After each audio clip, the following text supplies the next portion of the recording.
हाँ हाँ। सर क्या कहेंगे सर? आचार्य नरेंद्र देव जी, जिन्होंने समाजवादी आंदोलन को आगे बढ़ाया, आचार्य नरेंद्र देव जी ने समाजवादी आंदोलन को नई दिशा देने का काम किया था। समाजवादियों को बहुत कुछ सीखना है उनके जीवन से। उन्होंने जीवन में जो सिद्धांत दिए हैं उनसे हर बार हम लोग इसीलिए आते हैं कि उन्हें याद कर कर के संकल्प लेते हैं।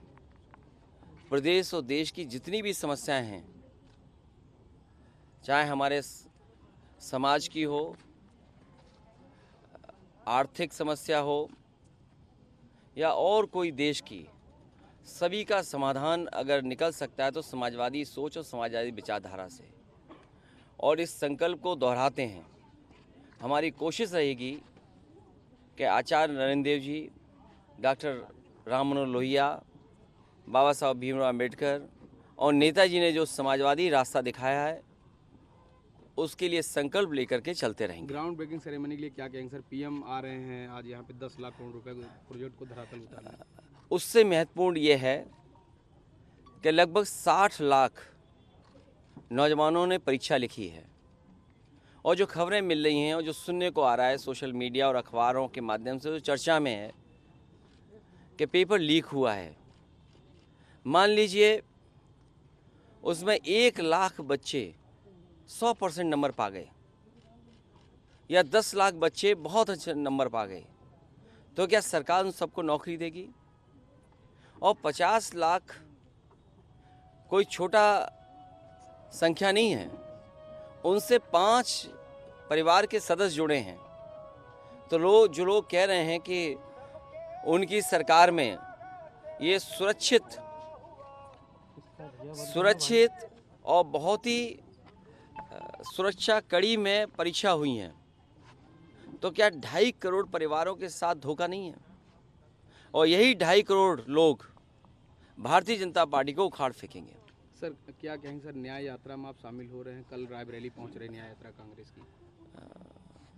अभी बातचीत चल रही है, कई दौर में बातचीत हो चुकी है। कई सूचियां उधर से आई, सूची इधर से भी गई। जिस समय सीटों का बंटवारा हो जाएगा, समाजवादी पार्टी उनके न्याय यात्रा में शामिल हो जाएगी। कांग्रेस के प्रभारी कह रहे हैं सर कि हम मायावती के संपर्क में है, बातचीत। देखिए, उन बातों को मैं नहीं दोहराना चाहता हूँ। किसी दल का किससे बातचीत है मैं नहीं दोहराना चाहता हूँ। और मीडिया के लोग, आप भी सोचो, आप भी पॉलिटिकल पार्टी मत बनो। मैं जब चर्चा सुबह सुबह सुनता हूँ, देखता हूँ, आपको बजट अच्छा मिलता है। जिसको बजट अच्छा मिलेगा वो भाषा उसी की बोलेगा जो बजट देगा। कहीं ऐसा ना हो कि कुछ ऐसे फैसले आ जाएं तो आपका चैनल की क्रेडिबिलिटी क्या बचेगी, या जो लोग ज्ञान दे रहे हैं उनकी क्रेडिबिलिटी क्या बचेगी। जो हो रहा है वो दिखाई नहीं दे रहा उन्हें, जो नहीं हो रहा है वो अपने दिखाना चाहते हो आप, तो आप किधर ले जा रहे हो? इसीलिए 24 का चुनाव महत्वपूर्ण है। संविधान बचाने का चुनाव है, इस देश के भविष्य को बचाने का चुनाव है, गंगा जमुनी तहजीब को बचाने का चुनाव है, भाईचारा बचाने का चुनाव है। और समाजवादी लोगों की जिम्मेदारी सबसे बड़ी है, क्योंकि सबसे ज़्यादा धोखा भारतीय जनता पार्टी ने अगर किसी को दिया है तो वो गरीबों को दिया है। ये जो ब्रेकिंग ग्राउंड सेरेमनी है, ये आज से 6 महीने पहले क्यों नहीं हुई? अगर इन्होंने बजट में पैसा रखा होता और इनकी जो पॉलिसीज़ हैं अगर उसके तहत कोई इंडस्ट्रियलिस्ट आना चाहता तो पहले भी आ सकता था। क्योंकि चुनाव आ गया है, इसीलिए लगभग 50 लाख बच्चों से परीक्षा लिखवा रहे हैं। चुनाव आ गया है, वोट चाहिए है, इसीलिए ग्राउंड ब्रेकिंग सेरेमनी हो रही है।